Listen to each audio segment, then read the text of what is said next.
ক্যারিয়ারের শেষ অধ্যায় পার করছেন লিওনেল মেসি। সব ঠিক থাকলে আন্তর্জাতিক ফুটবলে লিওনেল মেসিকে হয়তো 2026 বিশ্বকাপ পর্যন্তই দেখা যাবে।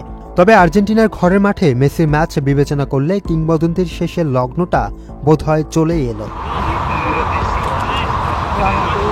বাংলাদেশ সময় শুক্রবার ভোরে ভেনেজুয়েলার বিপক্ষে বিশ্বকাপ বাছাইয়ের ম্যাচটি হতে পারে দেশের মাটিতে জাতীয় দলের জার্সিতে মেসির শেষ প্রতিযোগিতামূলক ম্যাচ।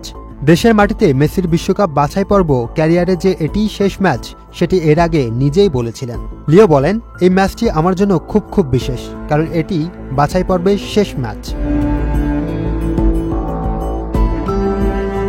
ঘরের মাঠে সম্ভাব্য এই শেষ ম্যাচের পর মেসির সামনে থাকবে আরেকটি ম্যাচ ইকুয়েডরের মাঠে 10 সেপ্টেম্বর। সেই ম্যাচ দিয়েই হয়তো বিশ্বকাপ বাছাই পর্বের ক্যারিয়ারের শেষ করবেন মেসি। তবে তার এই গোধূলি লগ্নে হাতছানি দিয়ে ডাকছে দক্ষিণ আমেরিকা অঞ্চলের বিশ্বকাপ বাছাইয়ের সর্বোচ্চ ম্যাচ খেলার রেকর্ড। দক্ষিণ আমেরিকা অঞ্চলের বিশ্বকাপ বাছাইয়ের সর্বোচ্চ গোলের রেকর্ড মেসির দখলে। এই মহাদেশের বিশ্বকাপ বাছাইয়ে মেসি সর্বোচ্চ 34 গোল করেছিলেন। মজার বিষয়, বিশ্বকাপ বাছাইয়ের এক সংস্কারে কখনোই সর্বোচ্চ গোলদাতা হতে পারেননি 38 বছর বয়সী এই সুপারস্টার। এবার যেমন 6 গোল করে দ্বিতীয় সর্বোচ্চ গোলদাতা, 7 গোল নিয়ে শীর্ষে কলম্বিয়া লুইস দিয়াস।